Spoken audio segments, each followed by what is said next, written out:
Hi and good evening. Thank you for watching. I'm Shakil 5858. I am Buddham. Now the latest headlines from world channels and news agencies.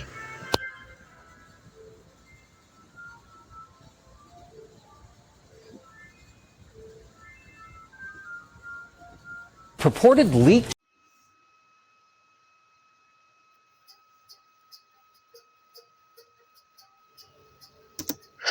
Tonight, there is breaking news right now as we come on the air. A new wildfire has just exploded in Los Angeles County. 55,000 people told to evacuate right now. The image is just in tonight. This fire just north of LA, smoke and flames from the Hughes fire filling the sky tonight. Students seen running from a high school. At least 5 schools evacuated. Red flight warnings up at this hour. And what could be a very dangerous night ahead. We'll go live to Matt Gutman. Also tonight, the dangerously cold temperatures and this historic winter storm. Cars stranded. One driver saying she was forced to stay in her car for 15 hours. From Texas to Florida to the Northeast tonight. One man using a flamethrower to melt the ice on the street. The Northeast tonight bracing for wind chills near zero, and Lee Goldberg has the forecast. The deadly shooting at a high school, the harrowing images from inside the school tonight in the Nashville area. Students barricading themselves in classrooms, texting their parents. President Trump set to deploy an additional 1,500 troops to the southern border, what we've learned. Tonight, the fallout from the sweeping January 6th pardons, and this evening, the head of the Oath Keepers now freed and at the Capitol late today. He says he was there to meet with Republican lawmakers. Elon Musk, who has been at President Trump's side, seen in the West Wing, tonight now speaking out against Trump's plan. Trump announcing a $500 billion artificial intelligence project. Musk now saying the money isn't there. The White House now saying, listen to Trump, not Musk. Tonight, the passenger jet taking off from Boston, the cockpit and the cabin suddenly filling with smoke just after takeoff, the pilot declaring a mayday. Prince Harry tonight settling his lawsuit with Rupert Murdoch's tabloids, receiving an undisclosed amount of money and a full apology for the alleged hacking of Prince Harry's phone and an apology for tactics used against Princess Diana. And America strong tonight in this brutal cold. You have to see this. In upstate New York, the effort to save the moose on a lake. From ABC News World Headquarters in New York, this is World News Tonight with David Muir. Joining me now is Jonathan Hurley, George Washington University law professor, Fox News contributor. Professor, moments ago, President Trump signed another executive order, this one ending what they call illegal DEI. The White House says this will terminate radical DEI preferencing in federal contracting and direct federal agencies to combat private sector discrimination. Professor, how soon will we start seeing legal challenges to this? Well, we saw a flurry of legal challenges immediately after Trump took office, but it's going to take more than a legal flash mob to reverse some of these measures. To some degree, Trump has been advantaged with the fact that we've had divided government in Congress, which meant that many of the things that President Biden did, he did with executive orders. And what you can do by an executive order, you can usually undo by executive order. But this is really a flurry of executive orders that we're all trying to keep up with. I did glance at that recently minted EO, and it's very interesting. One of the things that he asks the Department of Education and the Justice Department to look at is to fully enforce the Harvard decision by the Supreme Court. That was a decision that ended affirmative action in the admissions process. There have been complaints that universities had already prepared for the next round to circumvent the impact of that decision. Trump is ordering the departments to get on that, to use their powers, including their investigatory powers, determine if there's circumvention occurring. And that is the view of some after the Supreme Court handed down its historic rule. On this Wednesday night, Amazon shuts down its Quebec operations. The prime suspicions it's because one warehouse unionized. It's a slap in the face, the job losses, and what this will mean for customers. The RCMP's recruitment crisis in 2 provinces, the temporary solution, the drawbacks, and how many more officers are needed. Prince Harry's victory, what a British newspaper finally admits it did to intrude into his life. And the fur is flying. And I said, how can this happen? The cat that eventually came back after 3 flights.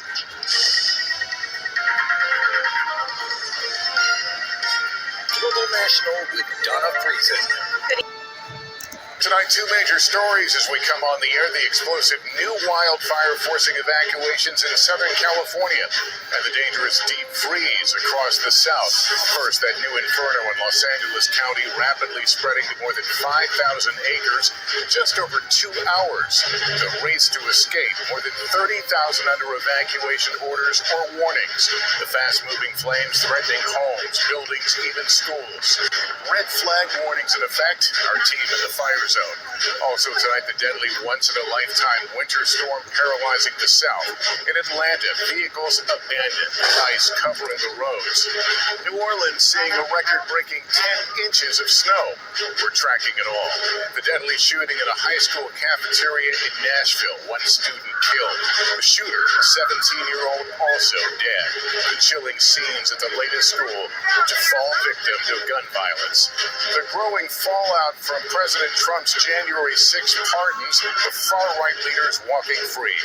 The head of the Proud Boys at Miami Airport is threat of retribution. The Oath Keepers founder seen at the Capitol. And on immigration, the president's plan to send more than 1,000 troops to the border. This is NBC Nightly News with Lester Holt. I was supposed to evacuate, so here I go. Tonight, a new explosive wildfire breaks out near an already battered Los Angeles, forcing evacuations. Plus the freezing temperatures as snow in the south shatters records. We're not used to, obviously, snow, and then that snow turning into ice. A teen opens fire at a Tennessee high school. The new details from the investigation. He was a monster, just killing people. And news just coming in from the Pentagon. 1,500 soldiers and Marines heading to the southern border as the Justice Department threatens officials standing in the way of an immigration crackdown. The CBS Evening News starts now.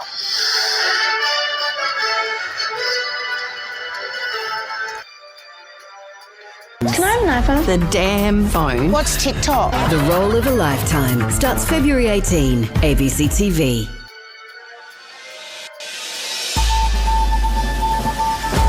A second man arrested over an anti-Semitic attack on a Sydney synagogue.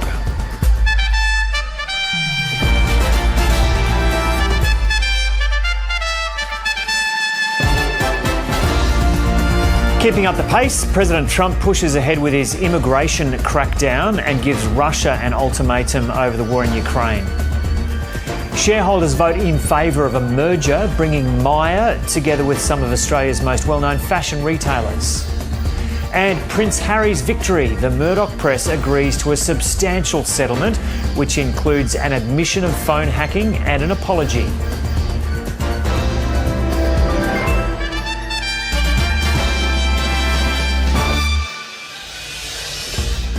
Hello and welcome to ABC News. I'm Joe O'Brien.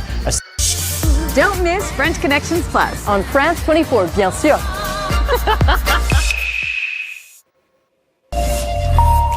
Hello, welcome back to Daybreak on France 24. I'm Karis Garland. Thanks for tuning in. Here's a look at our headlines. Firefighters in California are battling a new wildfire north of Los Angeles. The fast-moving blaze has prompted evacuation orders and warnings for more than 50,000 people. Stepping up a crackdown on illegal immigration, U.S. President Donald Trump has announced the deployment of 1,500 additional ground troops to the border with Mexico. And 1 year after detaining them, Yemen's Houthi rebels have freed the crew of the merchant ship Galaxy Leader, citing the ceasefire in Gaza as motivation. After dropping from a helicopter, the Iran-backed rebels seized the vessel in November 2023. Also coming up, same-sex couples have started to officially tie the knot in Thailand after a new marriage equality law came into effect on Thursday. Around 300 couples are expected to complete the formalities at a day-long gala in celebration in Bangkok.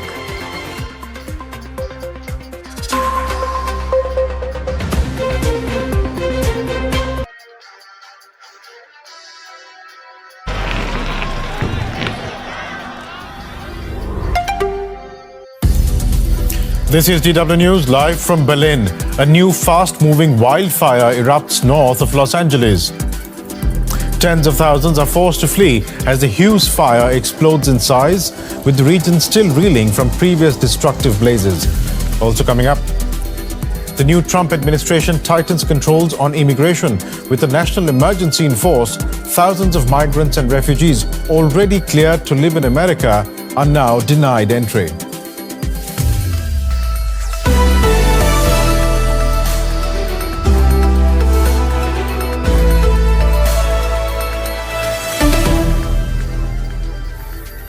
I'm Biresh Banerjee. Welcome to the program. More than 50,000.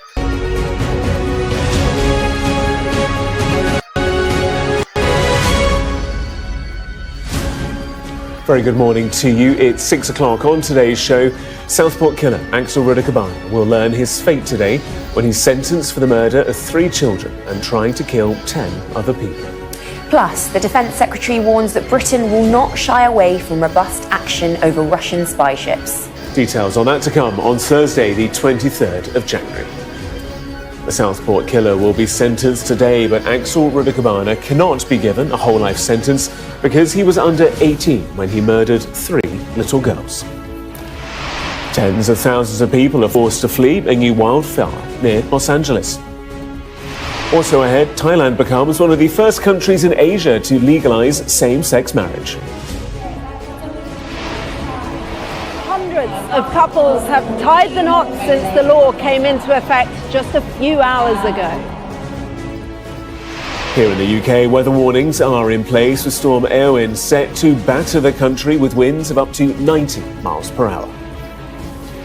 And Manchester City suffer another Champions League defeat to leave them at risk of being knocked out of the competition.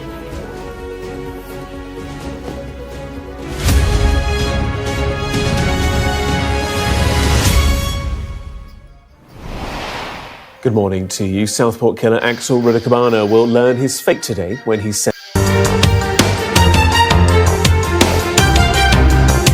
This is Asia Now. It's 2 p.m. in Singapore and Hong Kong, 11:30 in New Delhi and 1 o'clock in Jakarta. I'm Paul Singh. At this hour, South Korean investigators suggest charging detained President Yoon Suk-yeol with insurrection and abuse of power. The suspended leader is back at the Constitutional Court for his impeachment hearing. India offers to repatriate its undocumented nationals living in the US to avoid potential tensions with Trump's new administration, but New Delhi flags concerns about prolonged visa delays. And Donald Trump threatens Russia to end its war in Ukraine or face new taxes, tariffs and sanctions. But with minimal trade between Moscow and Washington, it's unclear what this warning entails. South Korean investigators have recommended that detained President Yoon Suk-yeol be charged with insurrection and abuse of power. They're handing over the case to prosecutors. The Corruption Investigation Office for High-Ranking Officials, or CIO, which does not have authority to prosecute the president, has been investigating Mr. Yoon's short-lived attempt to declare martial law last month.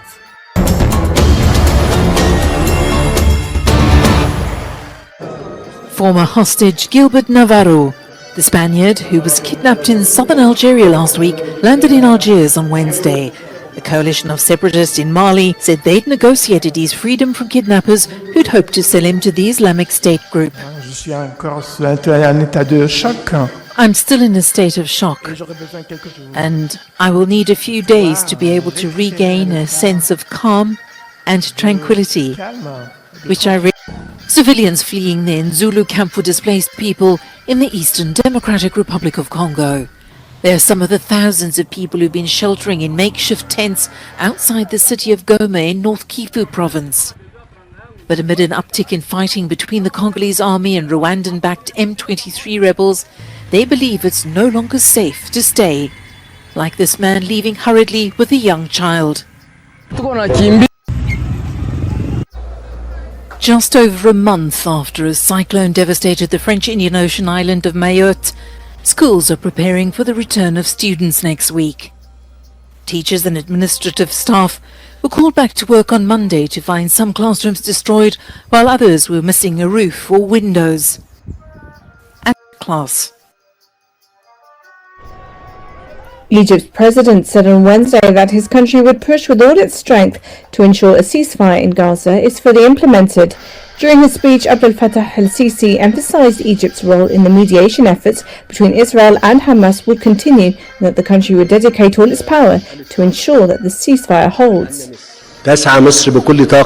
Egypt is striving with all its power and sincere efforts to reject violence and strive for peace. The ceasefire agreement in the Gaza Strip is a living witness to these tireless efforts and continuous endeavors that Egypt is making alongside its partners in this regard. We will push with all our strength to implement this agreement in full in an effort to stop the bloodshed of our Palestinian brothers and restore services to the Strip so that it becomes viable and prevent any attempts of displacement due to these difficult circumstances. Good morning. It's a day of reckoning for the Southport killer. Axel Rudakabana will be sentenced today for the murder of 3 little girls, Alice Da Silva Aguirre, BB King and Elsie Dot Stankham. As a public inquiry begins to get to the root of how so many red flags were missed.